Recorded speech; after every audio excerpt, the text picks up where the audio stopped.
Beyond the newsroom, where untold story is revealed.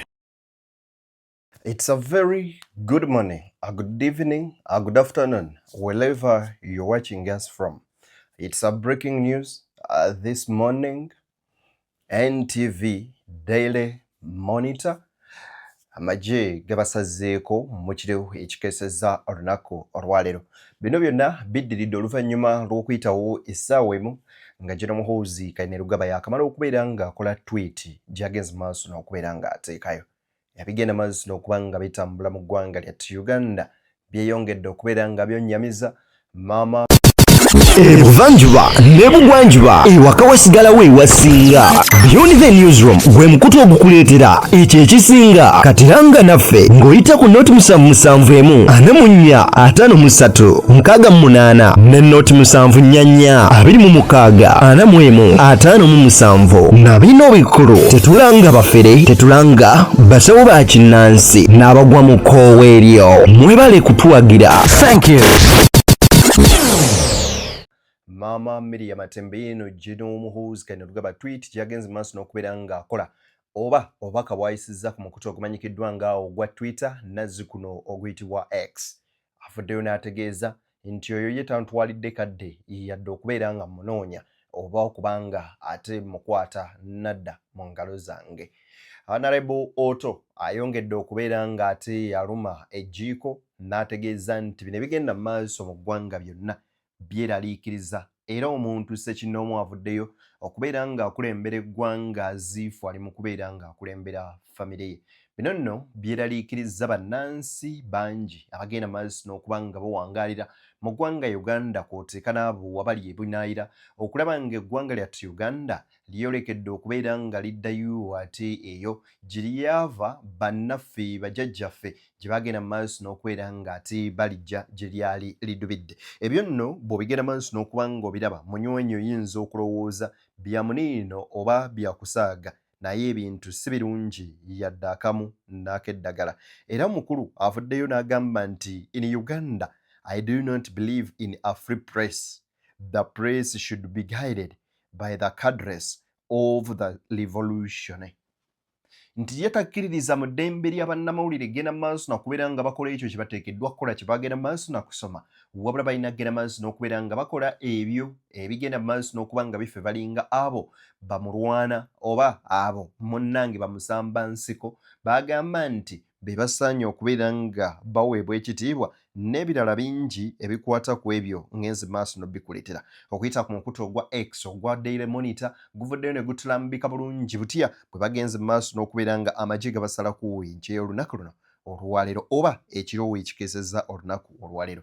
Njagala ogenda maaso n'okuba nga mbawa ate videos zino mugenda maaso n'okuba nga muzeetegereza kw'oteeka okuba nga mubiraba byonna ate mubitegeere biki ebigenda maaso n'okuba nga bitambula mu ggwanga lyattu Uganda. Wano wensinzira okukusaba n'obwombeefu obw'ekika ekyawaggulu video gituwe like ate era gwe mulungi atulanga gwe mulundi gwo gusoose genda maaso n'okuba nga osubscribing otwegatteko mu butongole ate ku BTN Media Beyond the Newsroom. Awo nojjaba ofuuse kitundutundu kuffe. Nkwejjukiza nti tutambula ne bannaffe aba Leica Mobile abagamba nti gwetaaze ogula airtime oba data wa Leica Mobile ojja kunyiga *217*553# osobola okwegulira airtime oba data wa Leica Mobile ate osobola okubeera ng'onyumirwa empeereza esingirayo ddala okuba ey'omutindo okuteeka eyo nno ey'omulembe ey'omungi ennyo nnyini ddala. Nze ddini agenda maaso n'okuba nga nkutuusako ensonga ate era n'okubeera nga nkuweereza. Njagala sooka kuwa video eno eya Mama Miria Matembe osooka owuliriza ebigambo bino obuvumu obw'ekika ekya waggulu omukyalo ono bw'azzagenda maaso n'okubeera ng'akozesa naddala ng'ayogera ku General Muhoozi agaddewo mutabani w'omukulembeze w'eggwanga lino. Tete mutya mugende mbiteekeyo bw'oba amanyi nti eyantonda mu nsi muno ajje wano ankwate nga bw'akwata bano bonna baakwata alabe Katonda wange ekyanamukola. Who is he? Mpozi yagamba ki eyo gy'ateeka bantu baffe ngu basement. A few moments later. Two people, two women in layers, no uniform, but they passed by me where I'm seated here, went through the corridor, and they went to the bedroom side. So do you think her life could be in danger? Yes, it is in danger, definitely, because the gate man my gate man, when he saw them climb over, and yet he was there to open for them peacefully, they didn't ask anything. And he asked them, what do you want? He said, which vehicle does he go in, the number? What do you... The number plate? Yes, the number plate of the vehicle. The man said, I don't know. And then they walked out. Okay. Yeah. So have you heard from Madame since morning? Well, the madam, I don't know. You don't know what could happen. Abantu bangi bazze nga bavaayo ne bagenda maaso n'okubeera nga boogera boldly era amaloboozi gaabwe ne gavaayo okubeera nga gawulirwa era ne bagenda maaso n'okubeera nga boogera ku nsonga naddala ezo ezitatambula bulungi mu ggwanga lyattu Uganda. Naye wetwogerera olunaku olwaleero birabika ng'ebintu bigenze maaso n'okubeera nga bikyukamu. Omanyi bwe twali tusoma amawulire gano eno waliwo kye tuyita freedom of press whereby any journalist are qualified and ngambe ntya nga bimpeddeko olunaku olwaleero. Munnamawulire negende maaso n'okubeera nga asoma amawulire bingi bye bagenda maaso n'okubeera nga bamusomesa. Ebimu ku ebyo kwe kugenda maaso n'okubeera nga beera professional era n'okubeera nga agoberera ethics oba empisa ez'amawulire. Awo nno nga bwe bagambira nti olina okubeera nga oli neutral, okwewala okubeera biased or either okubeera nga osidinga ne any side. Okwogera ebikyamu ebiba bigenda maaso n'okubeera nga bitambula mu society, kw'oteeka n'okwogera ebituufu ebiera mu society whereby nti ebikyamu obeera whistleblower, abo nno ababikola n'abo abagenda maaso n'okuba nga babirwanyisa okulaba nga basobola okulwanyisa ebyo ebikyamu ebiba bigenda maaso mu ggwanga.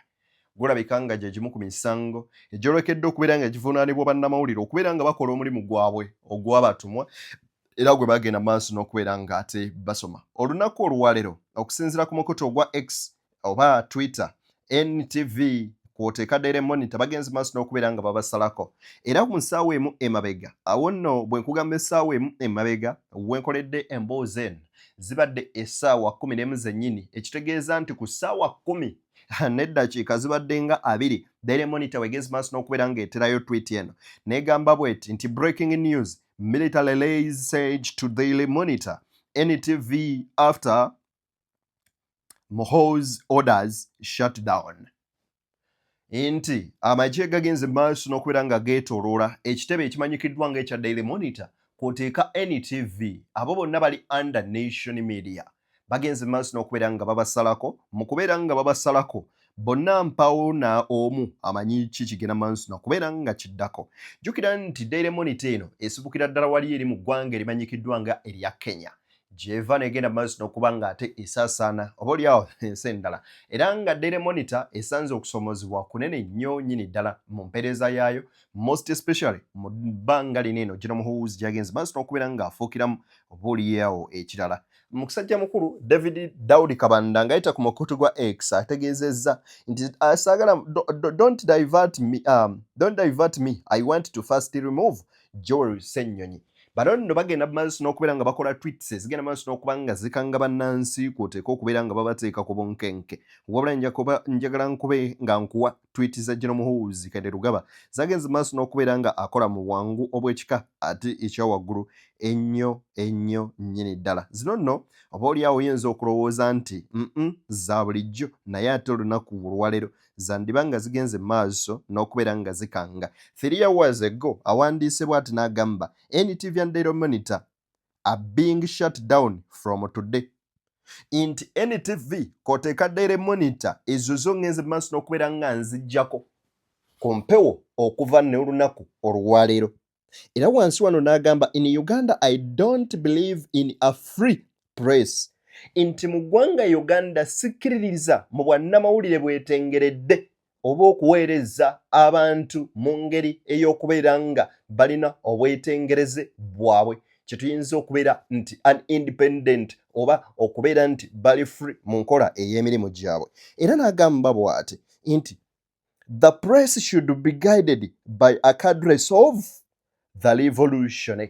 Inti bannamawulire oba amawulire galina okugenda mu maaso n'okubeera nga munywanyi gabeera guided oba nga gagenda mu maaso n'okubeera nga galondebwa kw'oteeka okubeera nga oguidinga omuntu kyeki mu lulimi Oluganda okubeera nga kwegamba babalambika mu ngeri ki gye balina okugenda mu maaso n'okubeera nga bakola emirimu gyabwe nga balambikibwani si kitongole ekibeera nga kivunaanyizibwa ku by'empuliziganya UCC kulambikibwa bano bannansiko.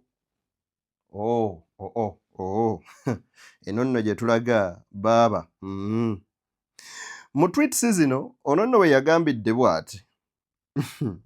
Anyway, kansooke nkomaawo njagala kuwa vidiyo enno tuddeyo ku mbeera eri mu ggwanga Uganda. Oyinza okubiraba n'ogamba nti bino byonna byakusaagamu naye munywenyi nga tebinnatuuka oba oliawo ku luuyi lwo. Wuliriza. The only thing this parliament cannot do is to change a man into a woman and a woman into a man.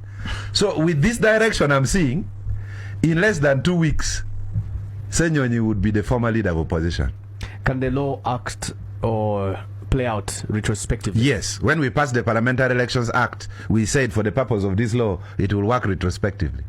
They will state it specifically inside the bw'owuliriza ebigambo bya musajja mukulu ono bamuyita Dongoto. Ennaku zino amazima gagenda mu maaso n'okubeera ng'akozesa oba oliawo gayinza okubeera nga gasusse. Era mu bigambo bino ebya musajja mukulu ono yennyini yooto njagala tusooke tubiweemuko akadde katini tubeere ng'ate tubiwuliriza oba oliawo byandiba nga bya muzenze era nga twetaaga okuba nga tubimanya. Bannayuganda okwenyweza Abaganda balina engero ezitera okugamba nti weesibe 2 banywanyi njagala ku luno musukulume ku 2 mwesibe eziwererako ddala 3. Tutambula ne Laika Mobile abagamba nti gwagala ogula airtime oba data wa Laika nyiga *217*583# wegulire airtime ne data wa Laika ng'okozesa omukutu gwonna kuwole MTN o Airtel ate osobola okuba nga onyumirwa empeereza esinga okuba ey'omulembe neera ey'omutindo omulungi ennyo nnyini ddala. Wuliriza. It was from Lukwago to Matembe. Even our age, even our advanced age, you can't treat people like that. You can't. We are citizens. We are not slaves. And you say you are PLU? We are citizens, not slaves. At Matembe's age, you can't treat people like that. Mululimi Oluganda agamba nti Miria Matembe ku myaka egyo kwali toyinza kubeera ng'oyisa bantu mu mbeera bweti. Tuli bannansi so tetuli bapakas, tetuli slaves, tetuli baddu mu nsi yaffe. Ebigambo bino byonna agenda maaso n'okubeera nga byogera ota wabula mu ngeri gy'agenda maaso n'okubeera nga byogeramu agenda maaso n'okuba nga akolimira musajja mukulu General Muhoozi Agaddewo agamba nti eryanyi lye bakozesa lisusse oba oliawo Abaganda balina ke bagamba nti guno gususse ew'omulamuzi. Ani anaataasa? Ani anayamba? Mukwano gwange musime yatera nnyo okugamba ebigambo bino wammanga n'agamba nti this is a national cake buli omu agenda kubeera nga agirozaako. It doesn't matter when, where and how, but the fact is buli omu agenda beera nga agirozaako mu ngeri emu oba endala. Today is Miria Matembe. Yesterday was Lukwago. The other day was Waiswa Mufumbiro, Dr. Kadokiza Besije and so on. Tomorrow it might be your toe, and another day you might be you who is watching. No one is safe. There is a certain scholar who once said that no one is safe in a sinking boat. Tewali omuntu n'omu, teri n'omu ali bulungi mu lyato libbira. Essaawa yonna mwenna muyinza okubeera nga mwanattu mugenda maaso n'okuba nga mubbira. Sinakindi okuva mu bulamu bw'ensi eno. Njagala owulirize ebigambo bino bya musajja mukulu amanyikiddwa nga Kapiteni Babu. Kapiteni Babu ono avuddeyo n'alabula General Muhoozi n'agamba mu ttabani genda mpola. Wuliriza. In fact nze kankubulire mu Kampala bye baakola okunzijawo bingi nnyo ekitagala kwogera wano. N'abanwanyisa ne babazimbira n'ennyumba. Leka naawe Kapiteni. Oh yes. Wali obakoze eki? Nothing kwekyo. Kwogera mazima. Ekyo ky'ogambye. Nga balaba obuusa abantu baabwe. Musajja obajjeyo mu nzikiza. Omusajja mutamwegendereza ayinza okutwala ebintu byaffe. Mugezi nnyo. ayina olugezigezi terugambika gwokwogera kituufu ate kali nako musango ate akyogera bulungi toyinza nakumukwata nawe omukwatira naye kapteni wasobolanga otya okukonvisinga abantu abo ne bakukkiririzaamu nga toyogedde mazima kale era nkuweeko kwa example lumu bwe twali mu Kampala Central twakola campaign ebukesa omanyiyo awo nga enankulabi nga temala kuzimba obuzimbe birungi ebyo mu maaso ga gate yennyini egenda Emengo secondary school walingangawo omusajja nga alinawo ne ka church pastor ng'ate mutaka waawo we twali mu lujja lwabwe kati tuba tunoonya okulondebwa nze bannwanyisa nnyo vice president yavaayo ng'oli omusajja yamuleese my competitor owekitiibwa Kiseka nono bambi bombi bagenzi bagenda dda naye bansanyusa nnyo bwe twali tugende nga asookayo ne Kiseka nabaga temulondo oyo maleeto leero ne bavuma yes kampeni mwali temuzikubya kadala ke kamu yani kawodo tugenda tetunaba kutuuka bo bagendanga previous day ne tujja abantu nga bajja kulaba nze bwenfaanana maleete gye bagambye nga batagala bakombye kalulu kakati nga batuwa ennamba tuli 8 buli omu nga alina ennamba wanaayogerera vidiyo eno ngenda genda mazita okubeera nga njibongera mu maaso kawo katini ne munzikirize ebigambo bya Babo mbitememukko kozi biwanvu okutuuka wa wagenzi maaso n'okubeera nga alabula gino Muhoozi kansooke nkuwe vidiyo eno ate tusooka tuwulirize ebigambo bino wuliriza. Who is Muhoozi? Let him tweet. A day is coming when we shall dance for the deliverance of this nation. I am telling them. Let them do what they do. Let them do what you do. Muhoozi, with your family. Do what you do. Devise all your strategies. But I can guarantee down the road, the God of heaven and earth who created us and gave us Uganda as our nation, he is there. Your strategies will be thwarted. They will be thwarted. And propose those plans you are proposing. They will not work. Because the Lord our God, the Lord the God of Uganda, the Lord the God of our ancestors will deliver this nation. He will deliver this nation. Uganda yancha. He's not a wise man, as I told you. He's like Jehoshaphat. Yes. You don't know what Jehoshaphat did. And did he even stay there long? Because he was not wise. Now, Muhoozi is not wise. Muhoozi is not human. He has no humanity in it. He's very arrogant and proud. Very, very arrogant and proud. And by the way, he doesn't know who he is, because and as far as I am concerned, he's a nobody. He's a nobody. He's just a son of Museveni, the president. Why do I say he's nobody? I am not aware.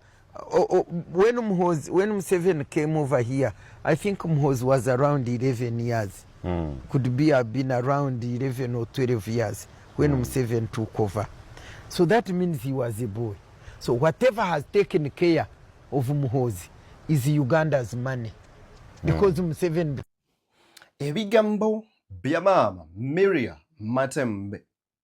Ebigambo ebyo byonna bibadde bya buvumu. She's one of those women who are outspoken. Those women who raise their voices whenever there are those who are being tortured, oboolyawo n'abalala ng'eddembe lyabwe libagibwako. Munna omukugu omu yawandiika n'agamba nti democracy dies in decadence. Bw'ovaayo n'otayogera mwanattu eddembe ly'abantu lingi ligenda mu maaso n'okusaanawo kw'oteeka obwannamunigina bwabwe n'obwetwaze bwabwe. Wuliriza wano oto nkusiibule. Where's Matembe? What kind of life is that? What kind of life is that? For me, Oto, if you send me to arrest Matembe, I have to spend 2 hours thinking which part of her body to hold. She's old. You hold the hands, it may remain in your hands. Where is Matembe? The husband is asking, where is my wife? Where is Miria Matembe? You people there. It was from Lukwago to Matembe. Even our age. Even our advanced age. You can't treat people like that. You can't. We are citizens. We are not slaves. And you say you are PLU? Once a multi-party politics turns into a single-party politics or rule, is there democracy? Do we still have a multi-party system? Ebyo byonna bibuuzo bidde eri bannayuganda. Ku lwa Katonda n'ensi yange mbaagaliza bye munjagaliza. BTN Media Beyond the News mwebale kubira nga mutulako oteeka okutugoberera. Like mobile be bateekamu ensimbi bagamba nti nyiga *277*553# wegulire airtime ne data wa Like mobile. Have a nice morning, a nice noon and a nice evening. Mu budde bonna wootulabira ffe tubaawo kubanga ate ensonga tuzikutuusaako. Mbaagaliza ebyo bye munjagaliza, Omutonzi yabibampeere nga byonna bwe mubinjagaliza. Bye bye.